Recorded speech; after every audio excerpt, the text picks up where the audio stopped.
Nós estamos vivendo um cenário de plena injustiça tributária, né? A tributação pesa geralmente sobre o cidadão de baixa renda, a contraprestação de serviços públicos é de baixa qualidade e, por outro lado, nós temos a questão da sonegação fiscal, que já ultrapassa aí os 300 bilhões de reais. Será que é possível mudar essa realidade? Como mudá-la? Bem, nós temos duas grandes covardias do ponto de vista fiscal no nosso país. Em primeiro lugar, a carga tributária, se fala tanto da carga tributária, ela não chega da mesma forma para o assalariado e para o grande empresário. Ela não chega da mesma forma para a dona Maria, que vem aqui no Conjunto Nacional comprar um liquidificador, uma máquina de lavar, comprar um ventilador, um sofá. Da mesma forma, a carga tributária não chega para os grandes empresários do país, seja do setor bancário, seja do setor industrial, do setor do agronegócio. Então, essa covardia ela precisa ser enfrentada mudando-se a composição dos impostos e contribuições que existem no país. Hoje, quem mais paga imposto no Brasil é o trabalhador assalariado, que desconta o imposto de renda, que paga o imposto de renda no seu salário, e as famílias que gastam quase metade do seu rendimento, os mais pobres, com o consumo. É o consumo que se paga na conta de luz, na conta d'água, na cesta básica, no medicamento, no fardamento escolar, no material escolar dos seus filhos. Então nós temos que mudar a natureza dos impostos e contribuições para que paguem mais os que têm mais e os que têm menos paguem menos. E esse é um princípio fundamental da justiça fiscal em todo o mundo. A segunda covardia é para onde vai o dinheiro da carga tributária. E aí é bom lembrar que no Brasil as grandes empresas elas escapam da incidência do tributo, porque elas sonegam claramente ou fazem o planejamento tributário para jogar para mais adiante o recolhimento de impostos e contribuições.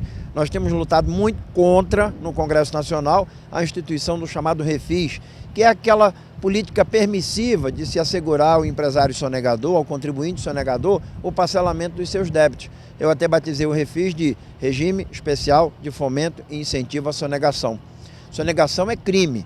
Quando um empresário atacadista, quando uma grande rede de supermercados, seja no setor de calçados, de eletrodomésticos, de alimentos, deixa de recolher o ICMS para os cofres da Secretaria da Fazenda do Estado, ao mesmo tempo em que diminui a arrecadação pública, diminui o investimento em saúde e educação, porque os estados têm que aplicar pelo menos 25% das suas receitas em educação e 12% em saúde. E os municípios 15% em saúde e pelo menos 25% em educação.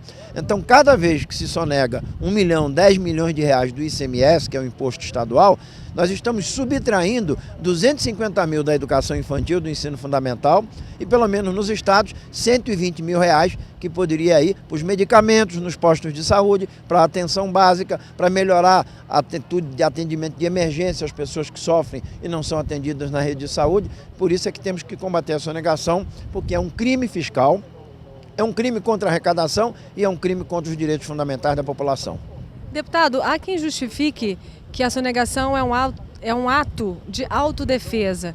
Mas seria autodefesa de quem, já que o pobre é o mais penalizado com isso? Não há nenhum sentido nessa justificativa. O ato de sonegação é um ato que enfraquece a capacidade de investimento do Estado, que diminui o investimento em saúde, educação, segurança e infraestrutura.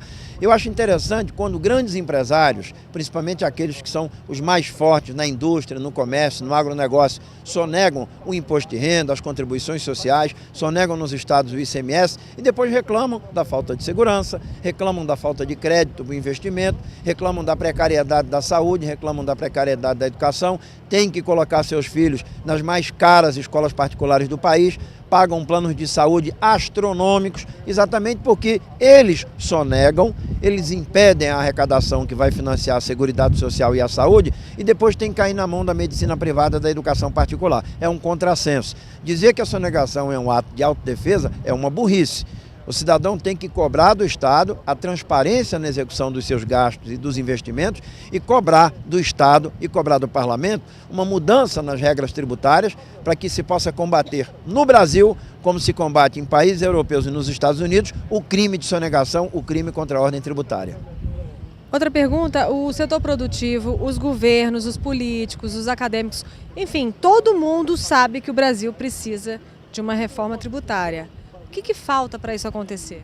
Pressão da sociedade, porque quem hoje é beneficiado com essa estrutura tributária não vai mudar uma linha. Quem hoje sonega e não vai para a cadeia, não vai aprovar o meu projeto de lei 3670, que transforma a sonegação em ato de crime contra a ordem tributária e garante ao Ministério Público o direito de denunciar o sonegador desde a constituição do crédito tributário. Hoje nós temos toda uma permissividade que faz com que um sonegador possa levar 10 anos até ser atingido na execução fiscal, na recuperação daquele imposto que foi sonegado.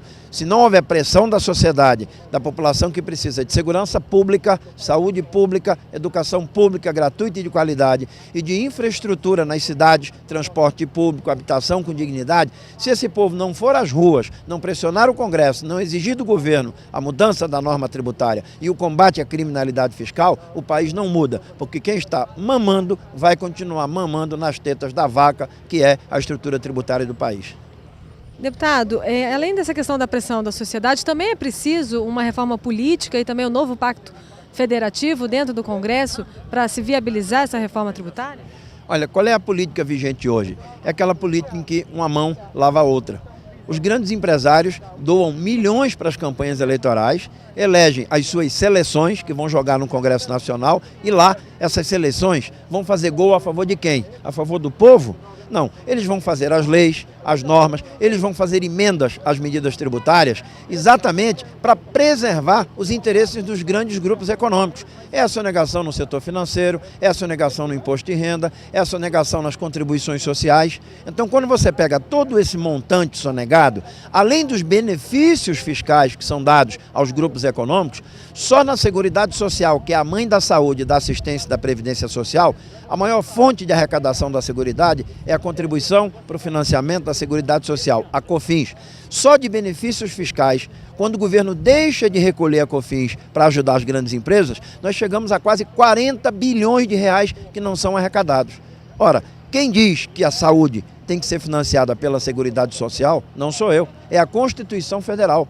Então nós temos que ter uma reforma política para que os grandes grupos econômicos não possam mais financiar campanhas com bilhões e bilhões para depois terem lá no Congresso a sua seleção para ganhar de 7-1 do povo brasileiro. Nós temos que inverter esse jogo, fazer com que o povo vá para as ruas com o apoio das instituições nacionais, do Fisco Nacional, dos procuradores da Fazenda, dos auditores da Receita, para que tenhamos um grande time invertendo o placar a favor do povo brasileiro.